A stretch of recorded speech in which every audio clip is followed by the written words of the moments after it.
Meus caros irmãos e irmãs, nossos cumprimentos, muito bom dia. Quero lhes convidar para que abramos juntos as Escrituras em Atos dos Apóstolos, capítulo 16. Atos dos Apóstolos, capítulo 16. Estou expondo o livro de Atos à igreja e já estamos no capítulo 16. Na nossa última exposição, nós falamos sobre o crescimento que vem de Deus. Qual é o crescimento que vem de Deus? Como é o crescimento quando ele vem de Deus? E o que acontece na nossa vida quando esta ação de Deus, é dispensada em nosso favor. E hoje nós estamos aqui na passagem, porque eu simplesmente estou dando continuidade ao texto. Hoje nós estudaremos o que aconteceu dos versículos 11 até o versículo 15.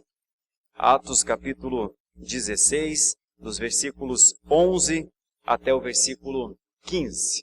Eu lerei o texto. Tendo, pois, navegado de Troade, seguimos em direitura a Samotrácia, no dia seguinte a Neápolis, e dali a Filipos, cidade da Macedônia, primeira do distrito e colônia. Nesta cidade permanecemos alguns dias. No sábado, saímos da cidade para junto do rio, onde nos pareceu haver um lugar de oração. E assentando-nos, falamos às mulheres que para ali tinham concorrido. Certa mulher, chamada Lídia, da cidade de Tiatira, vendedora de púrpura, temente a Deus, nos escutava. O Senhor lhe abriu o coração para atender às coisas que Paulo dizia. Depois de ser batizada ela e toda a sua casa, nos rogou, dizendo: se julgais que sou fiel ao Senhor, entrai em minha casa, e aí ficai. E nos constrangeu a isso. Bom, essa passagem certamente você já leu, já viu, muitos pelo menos já tem contato com este momento. Este é um dos momentos mais importantes das viagens missionárias de Paulo. Se você quiser levantar um pouco os olhos, você vai perceber que esse texto está dentro da segunda viagem missionária de Paulo. Veja, logo atrás, no comecinho do capítulo 16, um pouquinho antes, em Atos 15, 36, é o começo da segunda viagem missionária de Paulo. Bom, Paulo fez 3 viagens missionárias. A primeira viagem missionária de Paulo, ela acontece há mais capítulos atrás. Você não precisa abrir, mas é em Atos 13 que começa a primeira viagem missionária de Paulo.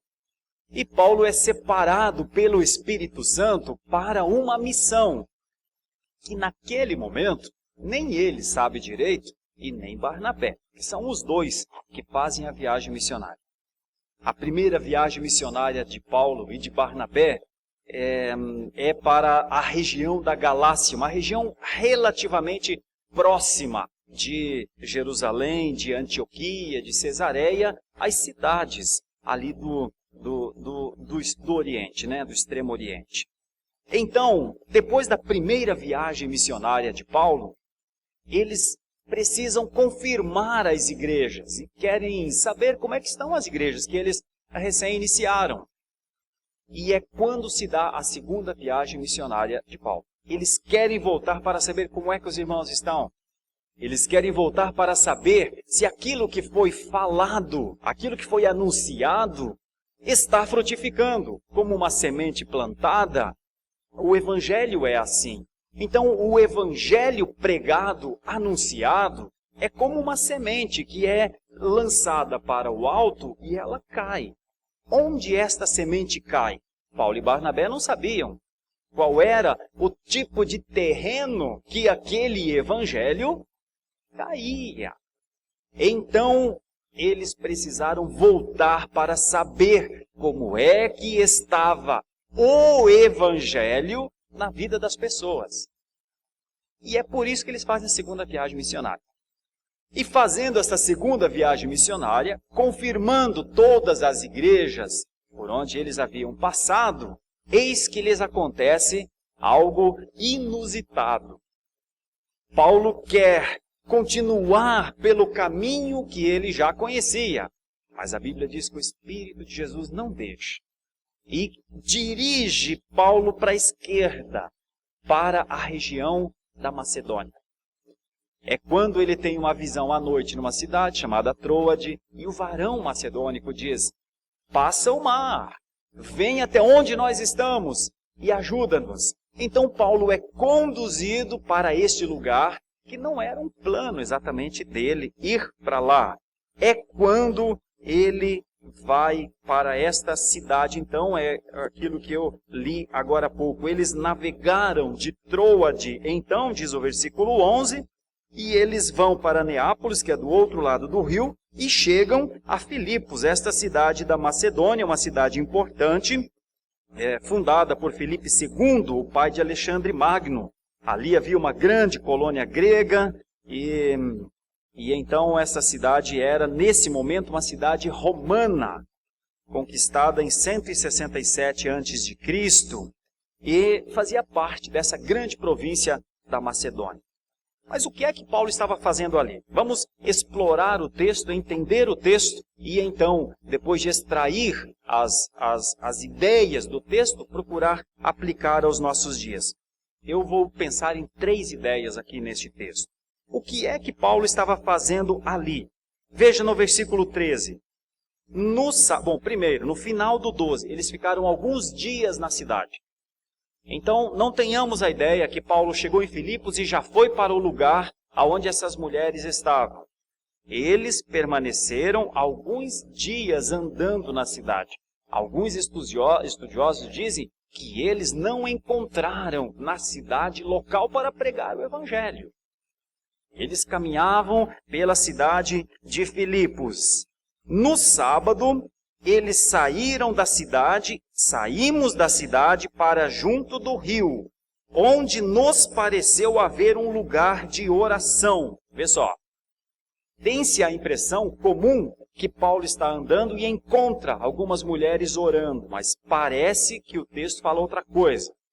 Parece que Paulo está sondando, procurando na cidade uma oportunidade para pregar o evangelho. Parece que é isso. E ele chega junto do rio e parece encontrar um local como se fosse alguma coisa arrumada, onde pessoas ficam para algum tipo de expressão, algum tipo de encontro ali.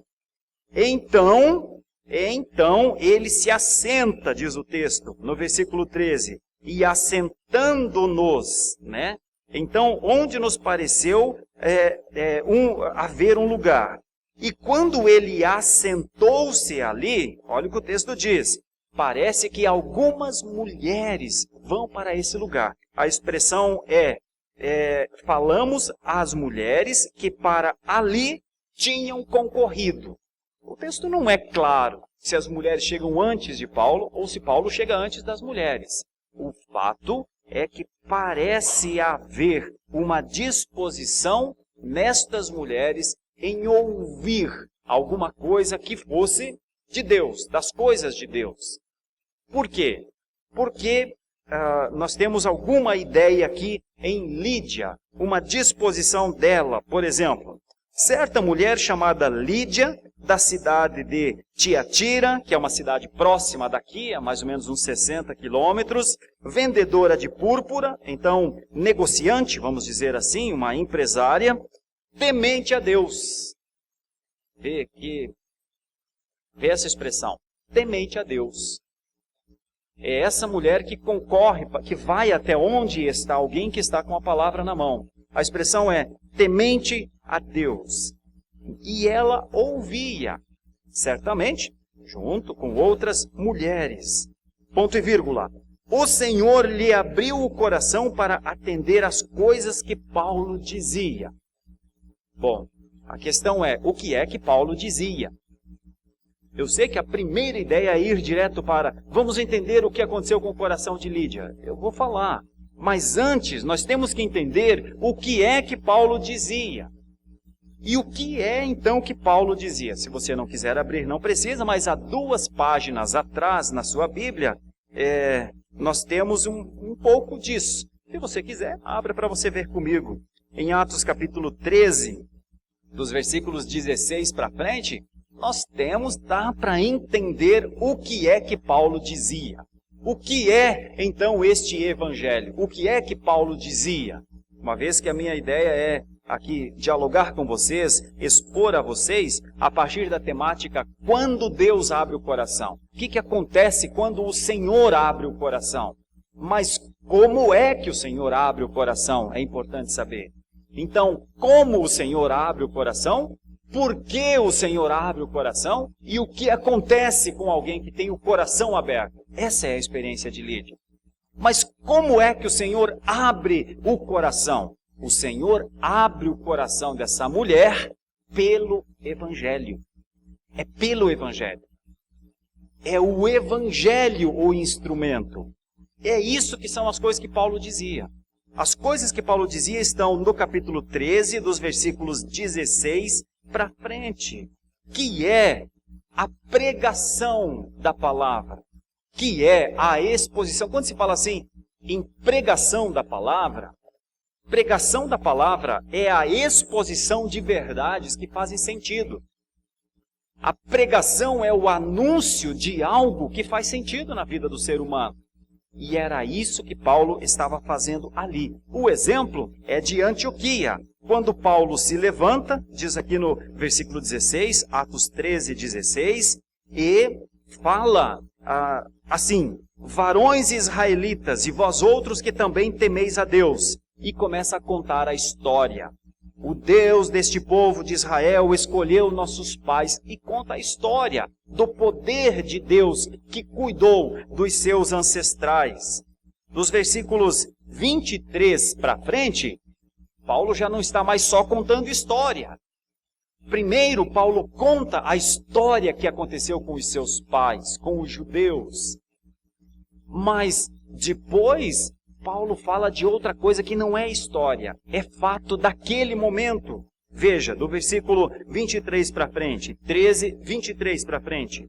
Da descendência deste, porque Paulo estava ensinando e já havia chegado em Davi, da descendência deste, conforme a promessa, trouxe Deus a Israel o Salvador, que é Jesus. Então a pregação do Evangelho é uma lembrança do que Deus fez ao seu povo, só que o que Deus fez ao seu povo foi para conduzir este povo à salvação. A história da redenção não é só a história dos grandes feitos de Deus, é a história do que Deus fez para a sua glória, tomando um povo escravo e levando-o ao seu estado máximo possível. O estado máximo possível do povo do Antigo Testamento era a salvação, a mesma que eu e você temos. A única diferença é que nós somos salvos pelo Jesus Cristo que já veio. E eles foram salvos pelo Jesus Cristo que um dia viria. Mas o povo do Antigo Testamento e o povo do Novo Testamento são salvos por Jesus. Não tem salvação por obediência à lei no Antigo Testamento e salvação pela graça no Novo Testamento. Existe um tipo só de salvação. Não há ninguém que possa ser salvo se não for pela pessoa e obra do Senhor Jesus Cristo. O ponto onde está Jesus é uma questão de eixo referencial só. Para nós, está há 2000 anos atrás, cronologicamente. Mas para o povo judeu, está há 4000 anos à frente, ou 3000 anos à frente, ou 2000 anos à frente, ou 1000 anos à frente. Dá para entender? Então, é por isso que essa é a mensagem central do Evangelho. É isso que Paulo está narrando. Essas são as coisas que Paulo dizia. E essa é a chave que destranca o coração. Esse é o poder que estava nas palavras de Paulo. Paulo não tinha poder por si mesmo. O poder da palavra de Paulo era a ação perfeita de Deus, que fazia com que as suas ações fossem perceptíveis. Bom, não são todos que percebem essas ações magníficas de Deus, mas há sim quem perceba. Por isso, as coisas que Paulo dizia eram para pessoas. É isso que ele está falando aqui em Antioquia, quando ele começa a contar a história. No versículo 23 ele diz, mas no meio dessa história, o Pai enviou o Salvador. Isso é o centro das coisas que Paulo falava. O que Paulo quis fazer com as viagens missionárias foi levar salvação. Porque ao levar salvação, coisas vão acontecer. E nós vamos ver daqui a pouco no texto, e aconteceram, exatamente com Lídia. Pois bem, Paulo então tem uma essência. Essa é a essência de Paulo, o Evangelho. Veja um pouquinho mais, se você quiser, ainda no capítulo 13, as coisas que Paulo falava. Olha só, no versículo 32, 13, 32. Nós vos anunciamos o Evangelho da promessa feita a nossos pais. Aos nossos pais foi prometido o Evangelho. E agora eu lhes prego esse Evangelho. Vê, ele está querendo dizer que quem ouvia o Evangelho nesse momento estava em situação ainda melhor do que a situação dos seus pais, porque já era um fato consumado, a vinda de Jesus. É esse o Evangelho que Paulo prega. E em tudo isso nós podemos constatar, em tudo isso, o que Paulo está fazendo ali. O conteúdo da mensagem de Paulo é a pessoa de Jesus Cristo, o único e suficiente Salvador. Agora voltemos lá para Atos 16, por favor. Por quê? Porque estas são as coisas que Paulo dizia. E a Bíblia diz um pouco mais, eu ainda estou trabalhando aqui no texto. Depois de ser batizada, então vê que aconteceu um fato aqui. O fato é, assim que Lídia ouviu o Evangelho, imediatamente algo acontece no seu entendimento que uma nova vida se iniciava. Ao ouvir o Evangelho, a palavra do Evangelho é palavra de salvação. E a palavra de salvação é um despertamento no ser humano. O Evangelho pregado produz em um ser humano estático, parado, inerte, sem movimento, sem vida, sem fôlego, sem ação, sem qualquer condição de ação, qualquer condição, nem na mente, nada. Porque às vezes um corpo está ao chão, mas a sua mente está funcionando. Mas o Evangelho produz em um corpo sem vida, sem absolutamente qualquer condição de movimentação, produz naquele coração e naquela mente o poder de movimentar seus próprios músculos, se pudéssemos usar a analogia do corpo, e ele começa a pensar e a movimentar-se. Então, é isso que acontece aqui. Uma mulher morta nos seus delitos e nos seus pecados, naturalmente por ter sido gerada na iniquidade, é alvo, é objeto, é plano de uma ação que nem ela sabe o que está acontecendo. Mas a partir do momento que ela ouve as coisas que Paulo dizia, é importante, a âncora desse texto não é Lídia. O ponto mais alto deste texto não é Lídia.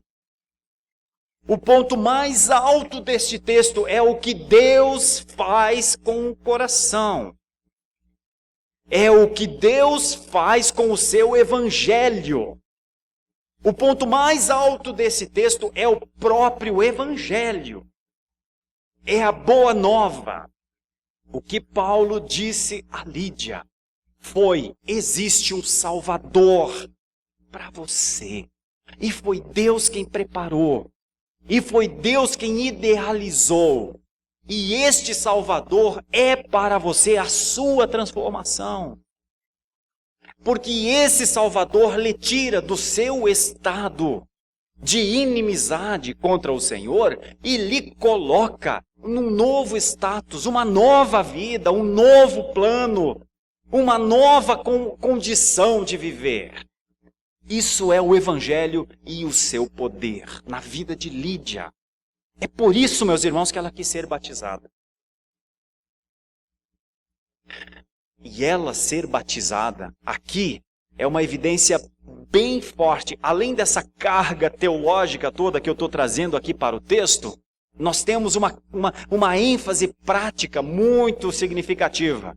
Porque assim que ela ouve o Evangelho da salvação, assim que ela compreende que há um Salvador, ela tem seu coração aberto. Você já parou para pensar que muitas mulheres haviam concorrido para esse lugar? É assim que o texto fala. Muitas mulheres. De quantas o texto fala que o coração foi aberto? Dela. Para quê, meus irmãos? Para nos ensinar, entre outras coisas, primeiro a eles, ao povo que viveu esse momento, mas também a nós, porque as Escrituras são para serem usadas atemporalmente, ou seja, em todos os tempos, para nos ensinar que o homem não tem condição de abrir o seu próprio coração. O homem não tem força para se auto-levantar-se. Quem faz isso é o Senhor, e o Senhor o faz por um poder que é a iluminação. E a iluminação é um ato único de Deus. Mas Deus ilumina o coração de Lídia. Ela passa a ouvir as coisas que Paulo tem a dizer. O sentido de ouvir aqui no texto é ouvir com atenção, ouvir com entendimento, ouvir como que compreendendo o que Paulo está falando. E então ela pede para ser batizada. E o batismo faz parte, aqui nessa passagem, de um contexto de na plantação de igreja, ser o rito de iniciação dos novos membros. Então, o que é que esse evangelho, as coisas que Paulo pregava, produziu na cidade de Filipos? Inicialmente, a igreja em Filipos. A igreja em Filipos nasce com esta mulher, com Lídia. E ela foi batizada, diz o texto. Mas tem mais uma coisa no texto ainda. Ela não foi batizada sozinha.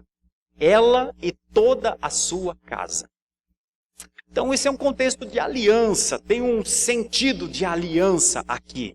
O Evangelho de Deus, quando ele vem para alguém, no radar está a família daquela pessoa. E o exemplo de Lídia é bem forte nesse sentido. Veja, dá uma olhadinha no versículo 15. Depois de ser batizada, ela e toda a sua casa nos rogou, dizendo: se julgais que eu sou fiel ao Senhor, entrai em minha casa e aí ficai. Tem algumas coisas aqui para analisar, coisas rápidas, mas bem importantes, bem importantes.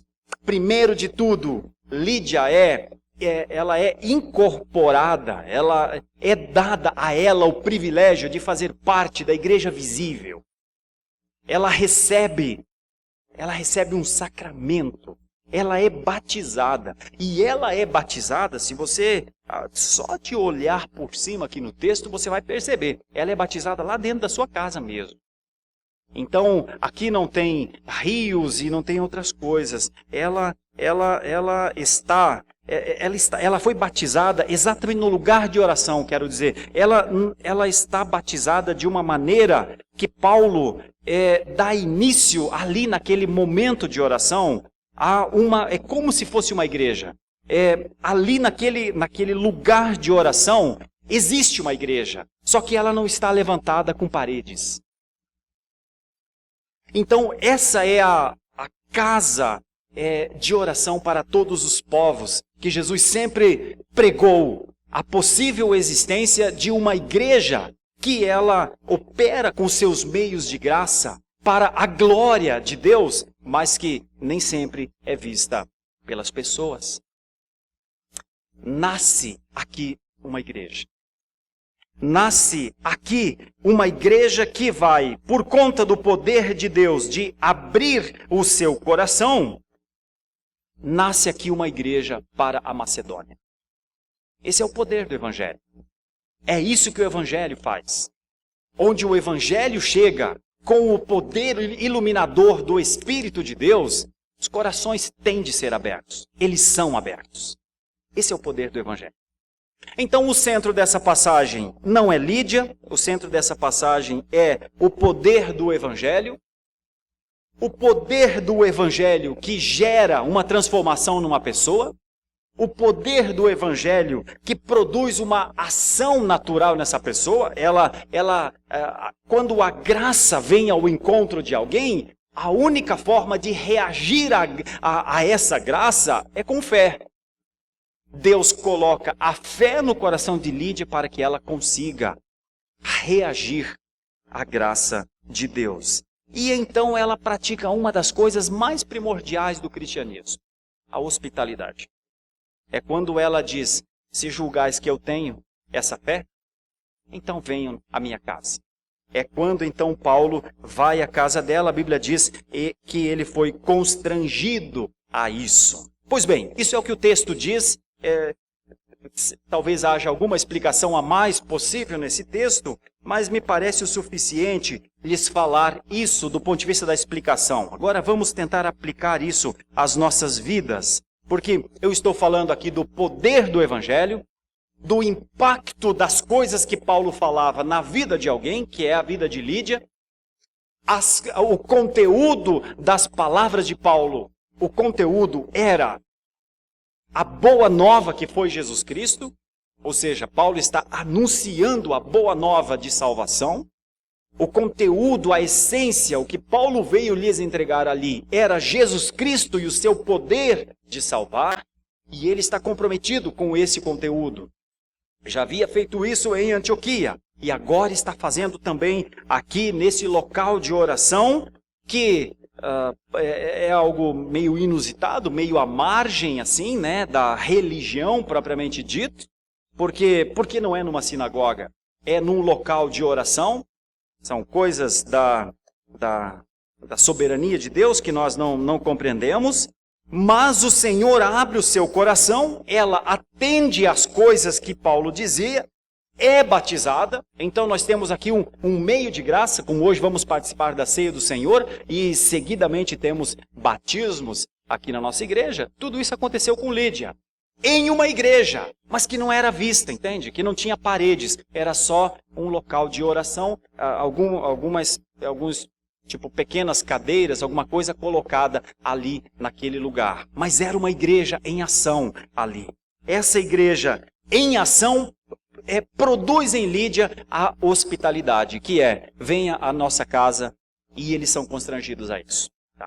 O que essa passagem tem a nos ensinar para a nossa vida prática? O que a passagem, o momento de Lídia tem a nos ensinar?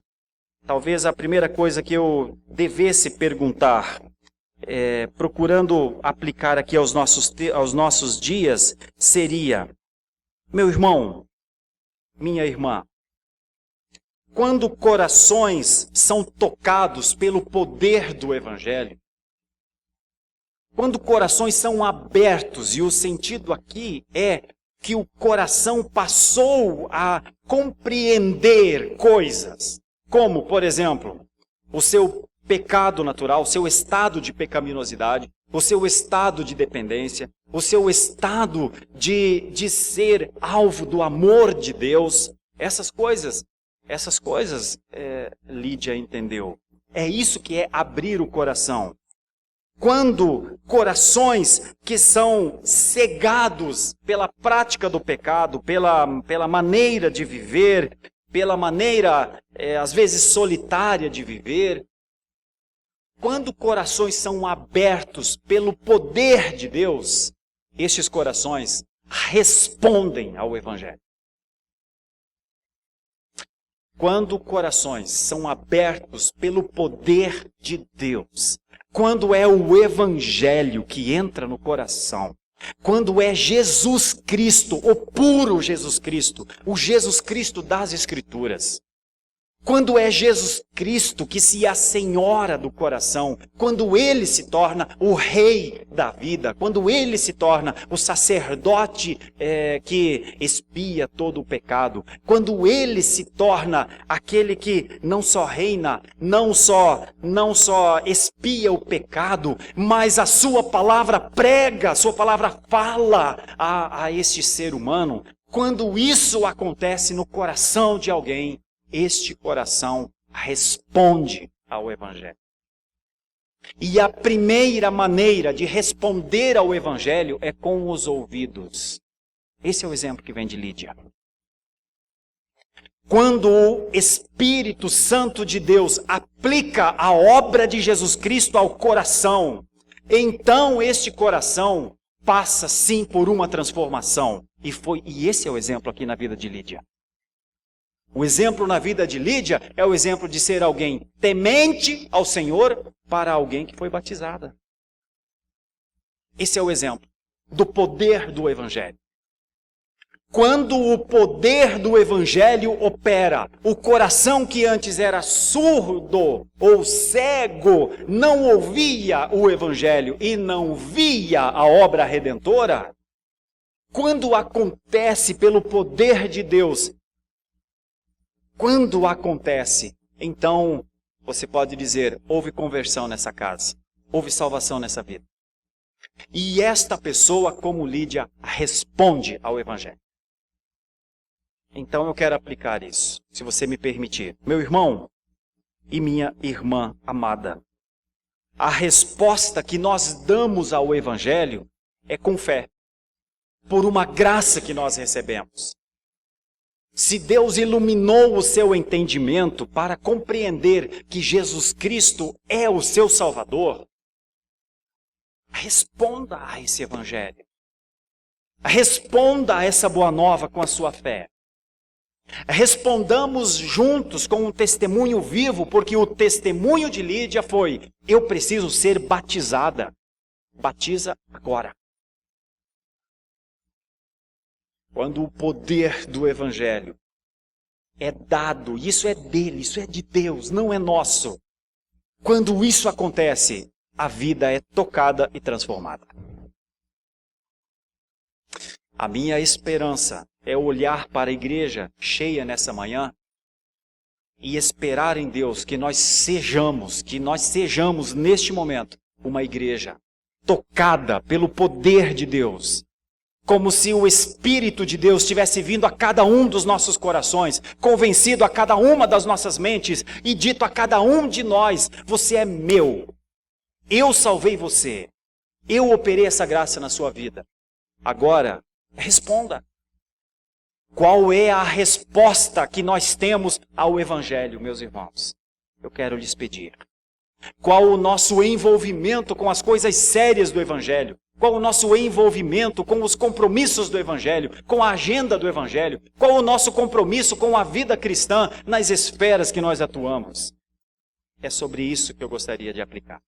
Essa é a primeira ideia. Deixa eu lhe falar da segunda ideia, porque além desse conceito de corações abertos pelo poder de Deus, que antes estavam imersos no poder do pecado, ou seja, o pecado é aquele não atendimento às coisas de Deus, agora eles são tocados e respondem ao Evangelho, né?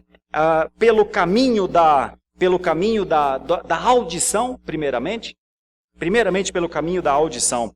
Mas em segunda ideia aqui, e eu vou trabalhar só essas duas ideias, é que um coração sob o senhorio de Cristo, ele, além de ouvir, atender e entender as coisas de Deus, ele começa a demonstrar publicamente o que aconteceu com ele. Não pensem que para Lídia seria fácil ser batizado. Não pense que para qualquer pessoa nessa época seria fácil ser batizado. Mas é isso que é esperado de alguém que recebe tão grande graça, tão grande salvação. Que é demonstrar publicamente aquilo que a invadiu como uma torrente de grandes águas. Irmãos, Muitos exemplos aqui, mas me ocorre um agora, que você não precisa abrir o texto, eu conto para você. É a história de Zaqueu, que está em Lucas capítulo 19. Aquele homem sabia de Jesus, sabia que Jesus estava passando por aquela cidade, na região de Jericó, sabia que ele tinha muitos seguidores, sabia que ele anunciava alguma coisa relacionada às coisas de Deus, sabia bastante coisas de Jesus. Ouvira certamente falar muito de Jesus. Mas então, no momento em que Jesus se achega àquele lugar, ele vai ao encontro de Jesus. Sobe em uma árvore e fica vendo Jesus.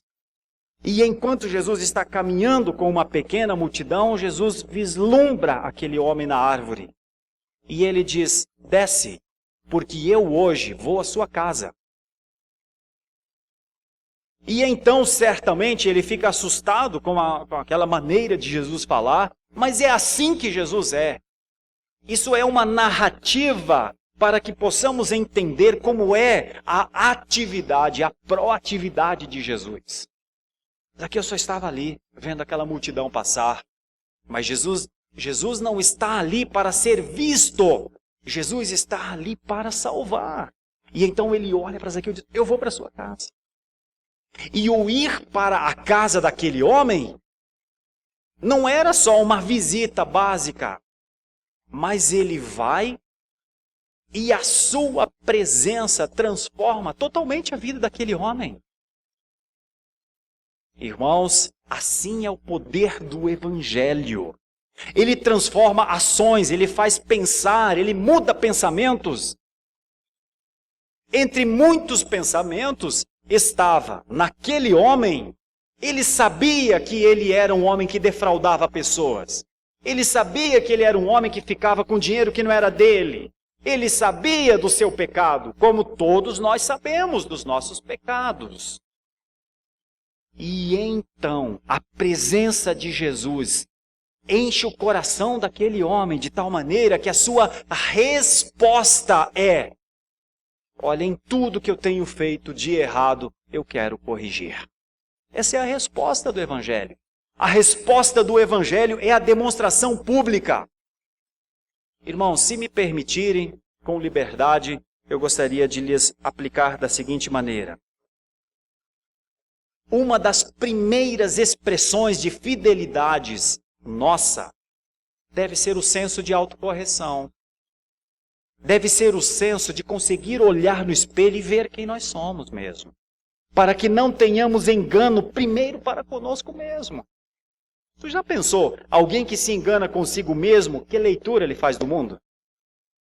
Alguém que acha mais de si do que deveria? Ou alguém que acha menos de si do que deveria? Quem é que nós temos de ver quando olhamos no espelho da nossa casa, meus irmãos? São nossos lindos cabelos? São nossos lindos olhos? É nossa silhueta? É a idade que nós estamos demonstrando no espelho? É para isso que nós olhamos para espelhos? Esse é o máximo que nós podemos extrair de um espelho? É assim que nós nos vemos? Pois a minha sugestão espiritual para aplicar esse texto é que nós devíamos buscar maneiras de fazer a leitura de quem verdadeiramente nós somos. E eu vou lhes dizer quem é o vosso espelho na vida espiritual. São seus irmãos, são nossos irmãos. Eles são o nosso espelho. Eles dizem quem nós somos. Eles nos falam acerca da nossa personalidade. Eles nos falam acerca da nossa saúde espiritual. Eles nos mostram quem nós somos. O conceito de estética é muito desenvolvido na atualidade. As pessoas andam na rua olhando para um espelho, arrumando sempre o seu cabelo, arrumando sempre a sua postura o tempo inteiro, irmãos. Façam essa leitura e vocês vão ver. É homens e mulheres andando na rua em busca de um espelho. Pois na igreja o espelho somos nós, uns dos outros. A questão é, onde está a coragem para olhar nesse espelho? No espelho de casa, a gente passa uma maquiagem. A gente vem até para a igreja com alguma coisa arrumada, um gel no cabelo, barba feita, um blush, e a gente aparece aqui com a cutis rosada. Mas não dá para ter cutis rosada com o pecado escondido, com o pecado, com as mágoas, com o rancor, com o ódio, com a maldade, com a sensação de vingança, com o senso de perseguição. Coisas que nós nem sempre gostamos que as pessoas saibam. O começo da expressão de fidelidade do povo de Deus é na autocorreção. E a autocorreção nos é mostrada como em espelho. E quem nos mostra como somos de verdade no mundo espiritual, na vida espiritual, são as pessoas. Por isso, talvez, algumas pessoas não querem ter relacionamentos umas com as outras. Porque elas querem fugir do espelho. Elas querem fugir da palavra das pessoas. Olha, você chega atrasado nos compromissos. Olha, você fala muito alto. Olha, você fala palavrão. Ei, você abre o celular na hora que eu estou conversando com você. E as pessoas não querem esse espelho, porque elas não querem se ver nos seus atos que desonram umas às outras. Pois bem, um dos primeiros atos de expressão externa da fé que invadiu o nosso coração é conviver com pessoas. Lídia chama Paulo para sua casa. Paulo certamente é um espelho para Lídia, porque Paulo é um pregador do evangelho, é um estranho na cidade. Ela diz: vem para a minha casa. Talvez venha para a minha casa para me corrigir, venha para a minha casa para me ensinar, venha para a minha casa para mostrar como é que eu vivo, para ver se a minha fé está certa. Se julga que eu tenho fé, venha e me ensina como caminhar nessa fé. Lídia não está chamando Paulo para sua casa para fazer uma demonstração de fé. Ela é uma recém-convertida, meus irmãos. Uma recém-convertida que se coloca diante do espelho. O espelho do cristianismo são os seus irmãos. O espelho que Deus nos dá para que saibamos quem verdadeiramente nós somos não é a nossa mente. Não é o nosso jeito de gostar de nós. Não é o nosso espelho na nossa casa. São nossos irmãos. Que o Senhor, com a sua graça, nos assista como assistiu Lídia. Que o poder do Evangelho seja tão transformador em nós como foi na vida de Lídia. Que a igreja que nasceu em Filipos possa ser para nós um exemplo do poder do Evangelho no nosso meio. Mas talvez nós tenhamos de aplicar às nossas vidas. Em primeiro lugar, pergunta: qual é a nossa resposta ao Evangelho? A resposta a Jesus. O que nós dizemos do senhorio de Jesus? E como nós respondemos positivamente? Então esse é um senso de inteligência espiritual para com Jesus. Como é que nós respondemos a Jesus? Mas a prática, o exercício da prática, o exercício da fidelidade passa pela hospitalidade. Receber nas nossas casas, ter liberdade com os nossos irmãos para conversar e disposição para aprender. Porque o espelho espiritual do cristão é a sua família espiritual. Que Deus nos dê graça e sabedoria para lidar com isso e crescer. Todos nós, em nome de Jesus. Oremos. Nosso Deus, olhando para a Tua palavra e para o poder do Teu Evangelho, rogamos ao Senhor que o Senhor continue a aplicar este poder transformacional nas nossas vidas. E se o poder do Evangelho ainda não inundou nossas vidas e não transformou o nosso ser, a nossa oração é que o Senhor faça deste momento uma ocasião para chegar aos nossos corações de acordo com a Tua vontade e salvar-nos como um dia o Senhor salvou Lídia. Eu não poderia sair deste púlpito sem falar da salvação para agora, da salvação para hoje. Hoje pode ter salvação nessa casa, como um dia aconteceu lá na vida de Zaqueu. Hoje houve salvação nessa casa, disse Jesus, como aconteceu na vida de Lídia. Abriu o seu coração e ela entendia o evangelho da graça. Talvez o Senhor esteja fazendo isso nessa manhã.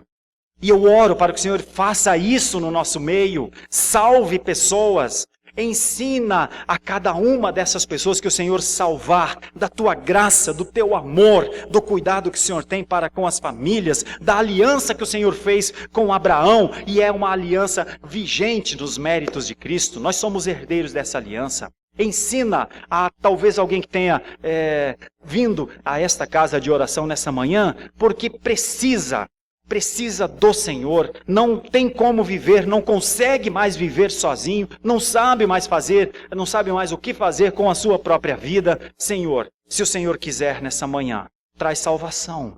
É a nossa oração, porque esse é o poder do teu evangelho e nós cremos nisso.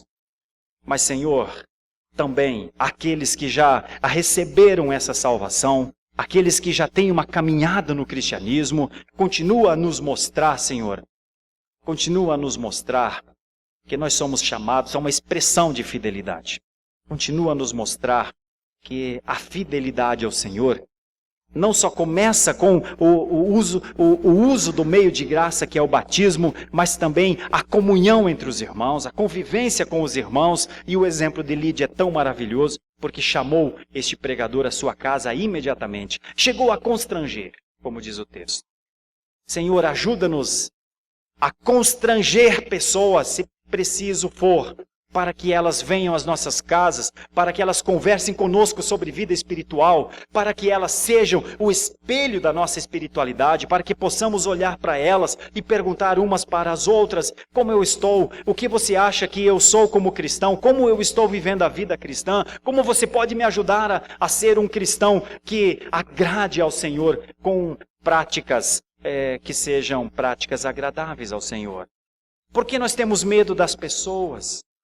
Senhor, livra-nos do medo das pessoas e dá-nos a alegria de conviver entre os irmãos, porque seguramente essa é uma expressão de maturidade espiritual. Abençoa-nos nisso, eu te peço, com perdão dos nossos pecados, em nome de Jesus. Amém.